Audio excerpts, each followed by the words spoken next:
Hello and welcome back viewers. Lecture 4 of cell biology and biotechnology. In previous lecture we studied about vaccines made of pathogens or semi-killed pathogens. So in those videos you saw that pathogens या semi-killed pathogens से आप vaccine बनाते हो, तो problem ये रहती है कि उस वैक्सीन का ड्यूरेशन उतना नहीं रहता है कि जो वैक्सीन बनी है जिस बीमारी के लिए वो बीमारी आपको वापस भी हो सकती है. बट विथ एडिबल वैक्सीन्स और with vaccines produce from biotechnology वो उसका ड्यूरेशन ज़्यादा रहता है. For example it's for polio your vaccines are made जो आपकी लगभग लाइफ टाइम ही चलती है. Polio is nothing but particular disease which causes some of your functions to not work with muscles. जैसे आपके ज़रूरी नहीं है कि सिर्फ हाथ को भी हो सकता है, ज़रूरी नहीं है कि सिर्फ पैर को भी हो सकता है. बॉडी का कोई भी मसल हो वो अगर ढंग से काम नहीं कर रहा नर्व्स के हिसाब से, so that is can be a case of polio. Then you have hepatitis. वो एक्चुअली लिवर स्वेलिंग की वजह से होता है, तो उसकी जो वैक्सीन बनी है उससे लिवर स्वेलिंग नहीं होता और वो लगभग लाइफ टाइम चलता है. बट फिर भी कभी कभी ऐसा होता है कि वैक्सीन ज़्यादा देर काम नहीं करती, तो उसको वापस उतना वैक्सीन से एक्सपोज करते हैं या वैक्सीन इंजेक्ट करते हैं. Next you have is your edible vaccines. Edible vaccines are nothing but कि वो वैक्सीन्स जो आप खा सकते हो डायरेक्टली, कोई भी इनडायरेक्ट फूड के थ्रू. मतलब इन शॉर्ट आप उसको देख सकते हो. आप अभी इसमें बुक में एग्जांपल एक पटेटोज़ का दिया हुआ है कि अगर आप वो एक पटेटो में वो लोग वैक्सीन इंजेक्ट कर देते हैं और फिर बाद में आप वो रॉ पटेटो खाते हो तो आपको वो पर्टिकुलर बीमारी नहीं होगी. जो इसमें एग्जाम्पल दिया है आपका, work on production of edible vaccines is in progress and presently potatoes are being produced with the help of biotechnology. These potatoes are called as transgenic potatoes. These potatoes will act against bacteria like Vibrio cholerae and Escherichia coli. Consumption of these raw potatoes generates immunity against cholera and the disease caused due to E. coli. What will happen if these potatoes are cooked for consumption? आपका potato का plant है, ये लोग उस plant में वो particular antigen inject कर देते हैं. एंटीजन इंजेक्ट कर देते हैं मतलब कि अभी वो प्लांट के रूट्स और वेन्स के थ्रू वो एंटीजन हर जगह ट्रैवल करेगा, हर लीफ पर ट्रैवल करेगा. मतलब क्या, जब वो उसका स्मॉल बॉन्साई या पेड़ बनेगा तो उस पर्टिकुलर हर जगह पे वो एंटीजन होगा. तो आपके पोटैटो में भी होगा. तो पोटैटो जब आप रॉ खाओगे तो उससे आपकी इम्यूनिटी बूस्ट होगी और कॉलेरा और ई कोलाई जो डिजीज़ का नाम है उससे आपको इम्यूनिटी मिल जाएगी. इम्यूनिटी इन द सेंस आप उससे सेफ नहीं रहोगे पर आपकी इम्यूनिटी बूस्ट हो जाएगी, जिसकी वजह से आपको वो बीमारी आसानी से आप उससे ओवरकम कर सकते हो. जो फिलहाल कोरोना वायरस के केस में चल रहा है कि आपको क्या बोल रहे हैं कि गर्म पानी पीने या हल्दी दूध पीने या कोई भी ऐसी चीज़ खाने जिससे इम्यूनिटी बूस्ट होए, ताकि क्योंकि जब आपको अगर ऐसा लगे कि आपको कोरोना है तो आपकी जो इम्यूनिटी है वो इतनी अच्छी रहे कि आपको उस वायरस का आगे का इफेक्ट देखने को नहीं मिले और वहीं पे वो बीमारी ख़त्म हो जाए.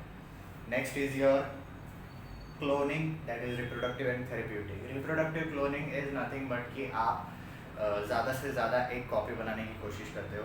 कॉपी इन द सेंस कि अभी मैं समझो मैं अपनी क्लोनिंग करा रहा हूँ तो मुझे ज़रूरी नहीं है कि मुझे रिप्रोडक्शन करना पड़े ताकि मेरे जैसा एक और इंडिविजुअल बने. ऐसा भी हो सकता है कि मैं बस मेरा डीएनए या मेरी जीन्स के थ्रू हम लोग एक ओवम के साथ प्रोड्यूस करके anucleate ovum, mostly it is considered as without nucleus. So एक ई न्यूक्लियाटिक ओवम के प्रेजेंस में हम एक क्लोन बना सकते हैं. That is a theory.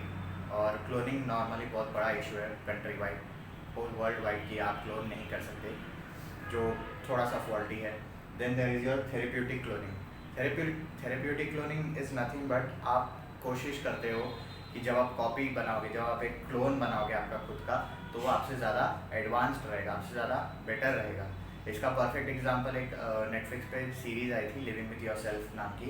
Living with your self में क्या होता है कि आप उसमें एक इंडिविजुअल रहता है जो बहुत ही डिप्रेस्ड रहता है, बहुत ही लेज़ी रहता है. तो जब उसका क्लोन बनता है तो उसका क्लोन ज़्यादा से ज़्यादा एक्टिव रहता है, ज़्यादा से ज़्यादा माइंड ओपन रहता है उसका, वो हर जगह अचीव कर सकता है. So that is one different type of therapeutic cloning कि आपका जो क्लोन होगा वो आपसे ज़्यादा बेटर होगा. और ये क्लोनिंग स्टेम सेल्स के थ्रू होती है. स्टेम सेल्स आपकी मदद करते हैं ज़्यादा से ज़्यादा ऑर्गन्स बनाने में फटाफट. और कि स्टेम सेल्स बहुत ही कह सकते हैं कि बेनिफिशियल होते हैं आपके ऑर्गन डोनेशंस के टाइम, ऑर्गन ट्रांसप्लांट्स के टाइम, जो आपने प्रीवियस वीडियोस में देखा। Then stem cells are also used so that आपकी कोई भी ऑर्गन्स के रिलेटेड डिजीज़ हो तो वो आपको स्टेम सेल्स इंजेक्ट करते हैं, या फिर स्टेम सेल्स आपके बॉडी के अंदर जो है वो उस बीमारी से लड़ने में मदद करते हैं। For therapeutic cloning, stem cells can be derived from the cell formed in laboratory by union of somatic cell nucleus. Somatic cell nucleus is nothing but somatic cells वो होते हैं जो growth hormone के ज़्यादा related होते हैं। With enucleated egg cell, various diseases can be treated with the help of stem cells. Similar to cells, genes can also be cloned and millions of copies of same gene can be produced. कि ज़रूरी नहीं है कि सिर्फ sales का ही cloning हो, jeans का भी क्लोनिंग हो सकता है। मैं अगर अपना डीएनए किसी को दे दूँ और उसमें मतलब मेरा जीन है तो मेरे millions and millions of copies बन सकते हैं, और ये जीन थेरेपी में यूज़ होता है। जीन थेरेपी आपका लास्ट टॉपिक है, वो मैं बताऊंगा आपको। सो इससे क्या होता है कि जो दूसरा क्लोन बनेगा वो ज़्यादा से ज़्यादा एनहेंस्ड होगा, ज़्यादा से ज़्यादा बेटर होगा मेरे केस में। अगर मैं अभी ऐसा दिख रहा हूँ और जब मेरा क्लोन बनेगा तो मेरा क्लोन ज़्यादा से ज़्यादा अच्छा रहेगा। मेरे क्लोन में अगर हो सकता है कि बाद में ऐसा हो कि वो मुझसे ज़्यादा फिट हो या वो मुझसे ज़्यादा शार्प हो मेंटली, वैसा भी हो सकता है। Controlling the inheritance of hereditary diseases, continuation of generations, enhancing the specific tendency may become possible due to cloning technique. However, there is worldwide opposition to human cloning on various issues. ऐसा भी हो सकता है कि clone करोगे तो उससे क्या होगा, अभी मुझे कोई एक हेरिडिटरी डिजीज़ है सपोज, तो वो अगर मैं आगे जाके एक पार्टनर चुनता हूँ तो उसकी वजह से वो जनरेशन को भी वो डिजीज़ ट्रांसफ़र होगा।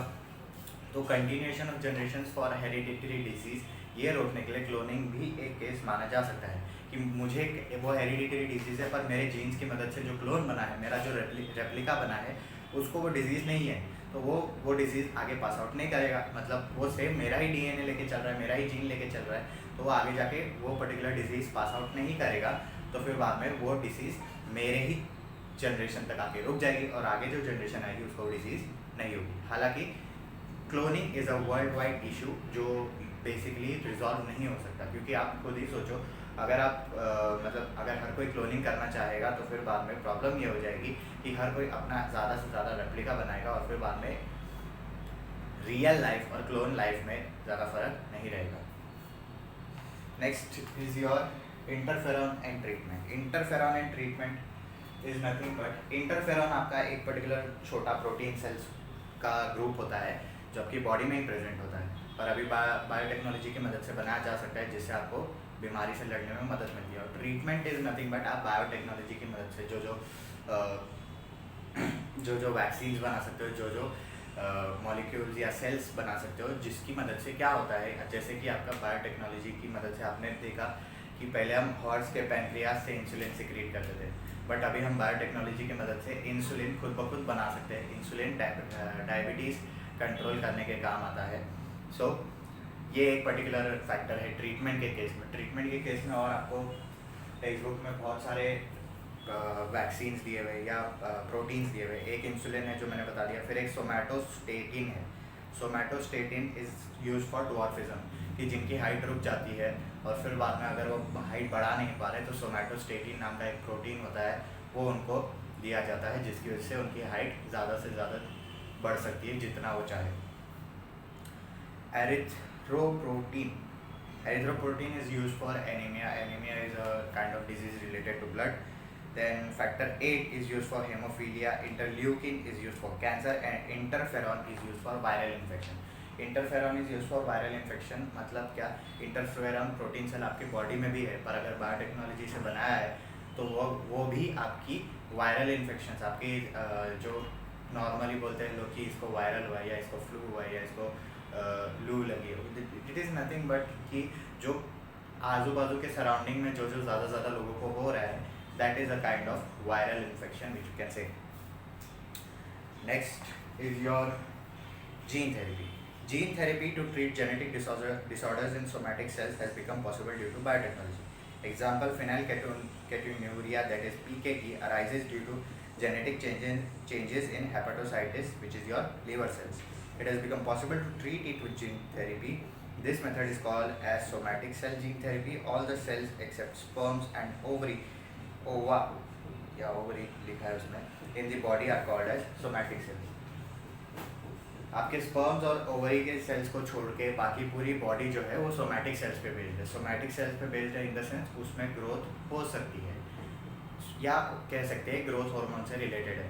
तभी आप देखोगे कि जब आप पैदा होते हो, जब आप बर्थ लेते हो, तो ज़रूरी नहीं कि वो इंसान सिर्फ उतना सा ही रहेगा, वो ह्यूमन बढ़ेगा ऑफकोर्स, तो और जितना ग्रोथ हार्मोन उसमें ज़्यादा रहेगा उतनी उसकी ज़्यादा हाइट बढ़ेगी, या एक जीन से रिलेटेड या हेरिडिटरी से रिलेटेड भी होता है। कभी कभी ऐसा होता है कि बहुत लोग फैट रह जाते हैं कि वो कितना भी फिटनेस के लिए अप्लाई करे, कितना भी वो लोग रनिंग करे, कितना भी एक्सरसाइज कर ले, पर उनका बॉडी का सेल्यूलोस एक टाइम पे आके कम हो ही नहीं पाता है।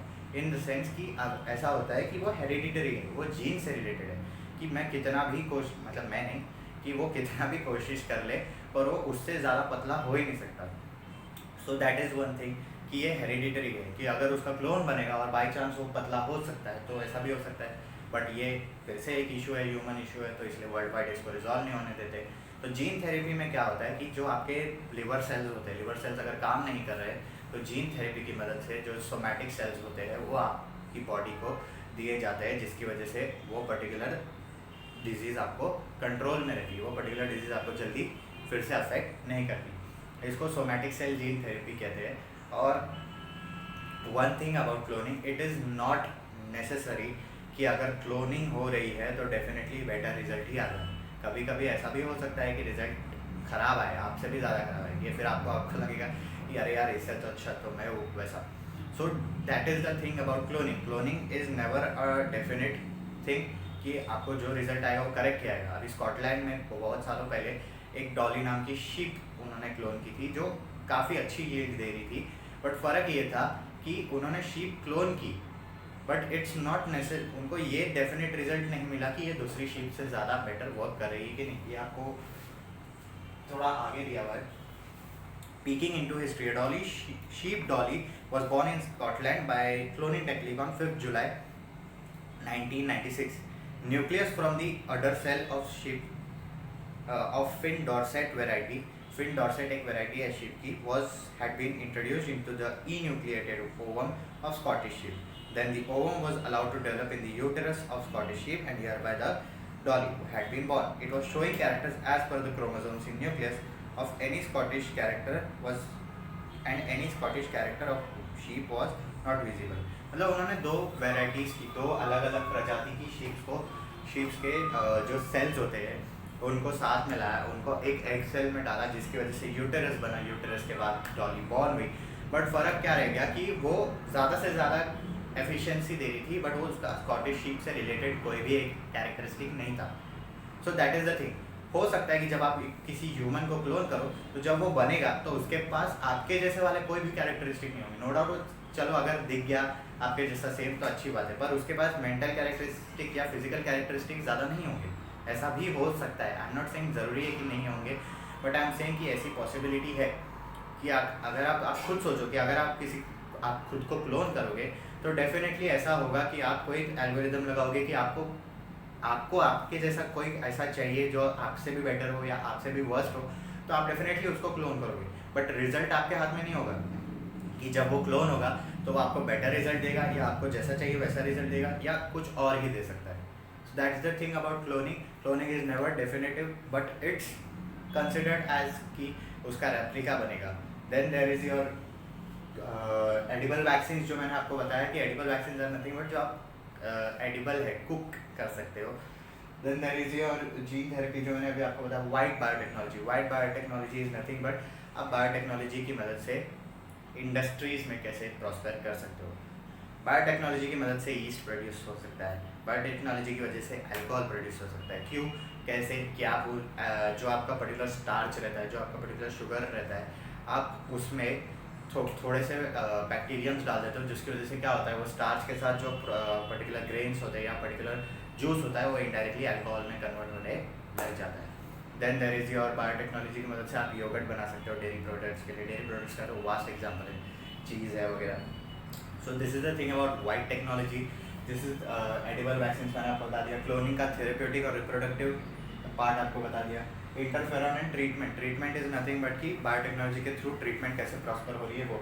Then there is your gene therapy. Gene therapy is nothing but कि आप पर्टिकुलर स्पेसिफिक जीन्स की मदद से आप सेल्स को आइसोलेट करो, सोमैटिक सेल्स को, और फिर बाद में आप उस पर्टिकुलर पर्सन को दो जिसको डिजीज़ है. तो जब उनके डिजीज़ ठीक हो जाती है तो इसको सोमैटिक सेल जीन थेरेपी बोलते हैं, जो ज़्यादा से ज़्यादा हाइपोसाइटिस, sorry I forgot the pronunciation, जो आपके मोस्टली हेपाटोसाइटिस जो होता है लीवर सेल्स में, उसकी डिजीज़ से रिलेटेड होता है, और इसको सोमैटिक सेल जीन थेरेपी बोलते हैं.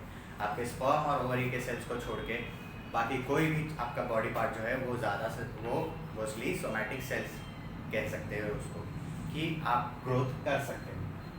ऐसा नहीं है कि बाकी दो सेल्स पे ग्रोथ नहीं कर सकते, बट ये इनको सोमैटिक सेल्स इसलिए कंसिडर किया जाता है कि उनकी ग्रोथ ज़्यादा से ज़्यादा और एक हद तक हो सकती है. सो आज के लिए बस इतना ही. Till then take care, stay home, stay safe.